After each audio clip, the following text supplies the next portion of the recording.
નમસ્કાર દર્શક મિત્રો, વોઇસ ઓફ ગુજરાત ન્યૂઝ ચેનલમાં આપનું સ્વાગત છે। સમાચારમાં વિશેષ જોઈએ તો મહેમદાવાદ શહેરમાં આવેલ સોનાવાલા હાઈસ્કૂલનો જે વરંડો આવે છે તેની પાછળ આપ દ્રશ્યમાં જોઈ શકો છો ગાયનું દુઃખદ કરુણ મોત નીપજ્યું હતું।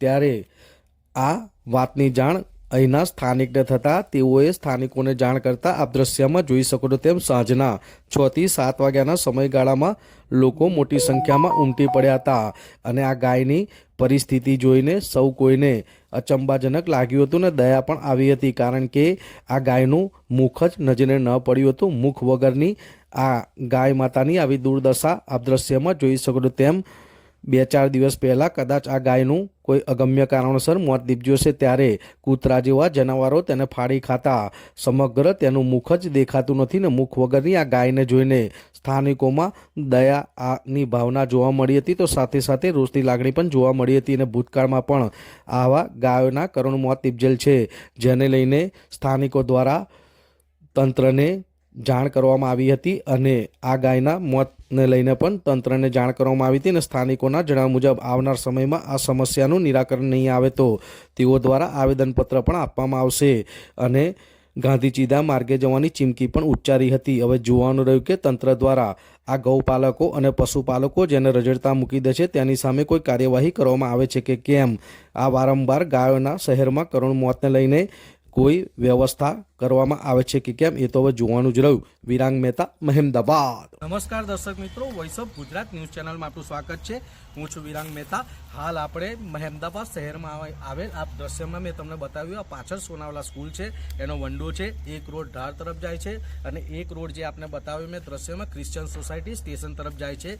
આ રોડ પર નાના બાળકોથી લઈને મહિલાઓ અને વડીલો જેવા અનેક લોકો પસાર થાય છે, ત્યારે એ ઘડી અચાનક જ મેં આપણે દ્રશ્યમાં બતાવ્યું એક ગૌ માતાનું દુઃખદ અવસાન થયેલું છે અને એની પરિસ્થિતિ એટલી બધી ગંભીર છે કે આપણાને પણ એકવાર દયા આવી જાય, દર્દનાક એવી એની પરિસ્થિતિ છે। ગાયનું મોઢું જ નથી બરાબર અને અવારનવાર મહેમદાવાદ શહેરમાં અને આજુબાજુ વિસ્તારમાં ભૂતકાળમાં પણ 5-1 ગાયોના આવી રીતના દુઃખદ શિયાળાને લઈને મોત થયા છે, બીમાર થઈ છે, રીબાઈ છે બરાબર। તો આપણી પાસે અહીંયા ઘડી બધા યુવાનો એકત્રિત થયા છે જેઓને આની જાણ થઈ, તો આપણે આ વિશે જાણવાની કોશિશ કરીશું। શું નામ છે, શું પરિચય છે આપનું? મારું નામ છે વિજય અંબાલાલ ડાબી। આ કયો વિસ્તાર છે? આ વિસ્તાર સોનાવાલાનો પાછો રસ્તો છે, સ્ટેશન તરફ જવાય રસ્તો છે। શું બનાવ બન્યો છે? મને એક ફોન આવ્યો તો મારા મિત્ર કે આ જગ્યાએ ગાય મરી ગઈ છે, તો મેં જોયું અને ફોન મારી ટીમને ફોન કર્યો મેં। કેવી પરિસ્થિતિ છે ગાયની? બહુ ગંભીર પરિસ્થિતિ છે, કૂતરા ફાડી ખાય ગાયને અને એનું માથું બી નહીં, ગાયનું માથું જ નથી, માથું નથી બરાબર। ભૂતકાળમાં પણ આવી રીતના ગાયોના દુઃખદ અવસાન થયા છે, તમે પણ સેવા આપી છે, તમે પણ 1-2 ગાયોનું કડકડતી ઠંડીની અંદર બીમાર હોવાથી ડૉક્ટરને પણ બોલાયા હતા, મેં જોયું છે અને અવારનવાર આ રીતના ગાયોના દુઃખદ મોત થાય છે। હિન્દુ ધર્મમાં જેને ગૌ માતાનો દરજ્જો આપવામાં આવ્યો છે, કહેવાય છે કે 32 કરોડ દેવતાઓમાં વાસ હોય છે, તેની આવી દયનીય પરિસ્થિતિ છે, તમે કોઈ જાણ નથી કરતા તંત્રને કે બીજી રીતના? બધાને રજૂઆત કરી જ છે પણ આની પાસે કોઈ એક્શન લેવા તૈયાર જ નથી। કોણ એક્શન લેવા તૈયાર નથી? તંત્ર, બરાબર। આપણી પાસે આ ગૌ માતાને લઈને સેવા આપતા હોય એવા એક મંડળ છે, કહેવાય કે ગૌ માતાને કોઈ બી તકલીફ થાય તો તે લોકો સેવા આપે છે, એમને પણ પૂછવાની કોશિશ કરીશું। શું નામ છે, શું પરિચય છે આપનું? મારું નામ પરાગસિંહ રાજપૂત છે। શું સેવા આપો છો તમે? ગૌ સેવા અને ગૌ રક્ષકનું કરીએ। કોઈ ગ્રુપ બુક છે? હા, અત્યારે તમે જુઓ છો કે આ બધું ગ્રુપની અમારી મેમ્બરશીપ આવી ગઈ છે। શું નામ છે? ગૌ અત્યારે તો ગ્રુપનું કંઈ નામ આપ્યું નથી, ખાલી ગાય માતાના નામથી અમે ખાલી ચલાવીએ છીએ અત્યારે ગૌ રક્ષક તરીકે। એટલે કોઈ જોડાયેલું તો હશે ને એની સાથે? હા, બજરંગ દળ જોડાયેલું છે। અને તમે શું સેવા આપો છો? ગૌ સેવા અને ગૌ રક્ષકનું। તો ભૂતકાળમાં પણ મેં જોયું છે કે આવી રીતના 4-5 ગાયોના દુઃખદ અવસાન થયા છે, કડકડતી ઠંડીમાં રીબાયા પણ છે, તો તમે આની કોઈ તંત્રને કે બીજી કોઈ ભાળ કે કોઈ કાર્યવાહી નથી કરતા? તંત્રને જાણ કરી પણ એનું કોઈ એક્શન લેવાતું નથી। શું કહેવા માગો છો તમે તંત્રને? તંત્રને એક જ કહેવા માગીએ છીએ કે ભાઈ જે ગૌપાલકો હોય એને તમે એની સામે કોઈ એક્શન લો અને નગરપાલિકાવાળા હોય કે એ બી થોડાક ચોકીદાર થાવ કે આવી કોઈ પરિસ્થિતિ થાય તો નાના મોટા બાળકો હોય તેમને ગંભીરતા થાય। બરાબર। એટલે શહેરમાં પેલા ગાયો ગોથા મારવાના પણ બનાવ બનેલા છે? હા। એટલે રજડતી ગાયોને લઈને પણ તમે તંત્રને જાણ કરી છે? હા। તો જોઈ શકો છો દર્શક મિત્રો, આ રીતના આ લોકોના જણાવ્યા મુજબ અત્યારે મહેમદાવાદ શહેરની અંદર રજડતી ગાયો અને રજડતા પશુઓને લઈને અતિ ગંભીર પરિસ્થિતિ છે અને આ લગભગ મારી ધારણા મુજબ આવી રીતના 4 થી 5 ગાયોના અગાઉ અત્યારે શિયાળામાં વધારે ઠંડી પડે છે એટલે મેં પણ જોયું છે અને બતાવ્યું છે દર્શકોને કે એક ગૌ માતા સતત 4 થી 5 દિવસ ઢાળમાં એકદમ જ તડપીને જીવી રહી હતી ને એની પાસે વાછરડું ઊભું હતું. એ વાછરડું લગભગ 4 થી 5 દિવસ ઊભું ને ઊભું રહ્યું. અંતમાં ગાયનું પણ દુઃખદ મોત થયું ને વાછરડાનું પણ દુઃખદ મોત થયું. એટલે આવી રીતના ભૂતકાળમાં પણ ગાયોના દુઃખદ મોત થયા છે. આજે જે પરિસ્થિતિ મેં તમને દ્રશ્યમાં બતાવ્યું કે ગૌ માતાનું મુખ જ નથી, બરાબર.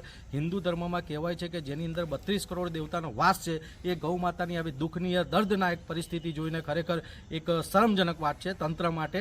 અને તંત્ર આ લોકોના કહેવા મુજબ તંત્રએ પણ એવું કોઈ એક્શન લેવું જોઈએ કે જે આ ગૌપાલકો છે માત્ર દૂધ લેવા માટે જો આ ગૌ માતાને 2 ટાઈમ લઈ જતા હોય, બરાબર, અને પછી જો એમને રજડતા મૂકી દેતા હોય તો એના સામે પણ કોઈ કડક કાર્યવાહી કરવી જોઈએ. તંત્ર દ્વારા આનું કોઈ નિરાકરણ લાવવું જોઈએ. અને આગળ પણ ગાયોના મોત નીપજેલા છે અને આજે પણ એક ગાયનું મોત નીપજ્યું છે. પણ આ ગાયનું મોત નીપજ્યું એ ખરેખર ખૂબ જ દર્દનાયક પરિસ્થિતિ છે કે એનું આખું મુખ નથી. મેં તમને દ્રશ્યમાં બતાવ્યું કે કૂતરા તેને ફાડી ખાય છે, જનાવરો તેને ફૂલી ખાય છે, બરાબર. એટલે આ સૌ કોઈની એવી માંગ છે કે જે આ રજડતા ઢોરને મૂકતા હોય, આ પશુપાલકો હોય, ગૌપાલકો હોય, એની સામે પણ કડક કાર્યવાહી નગરપાલિકાએ જે કંઈ પણ લાગતા તંત્ર દ્વારા એની સામે કરવું જોઈએ.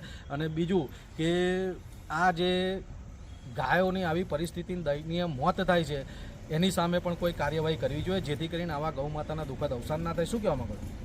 હવે આ તંત્રને અમે એવું કહીએ કે જો આની પાસે કંઈક પગલાં નહીં લે તમે આંદોલનમાં ઉતરીશું. બરાબર. એટલે શું કરશો તમે? અમે આવેદનપત્ર આપીશું. બરાબર. એટલે આવેદનપત્ર આપીને હજુ પણ કોઈ નિરાકરણ નહીં આવે તો તમે ચીમકી આપો છો ગાંધી ચીંતા માર્ગે જશો? હા, ભૂખ હડતાલ અમે ઉતરીશું.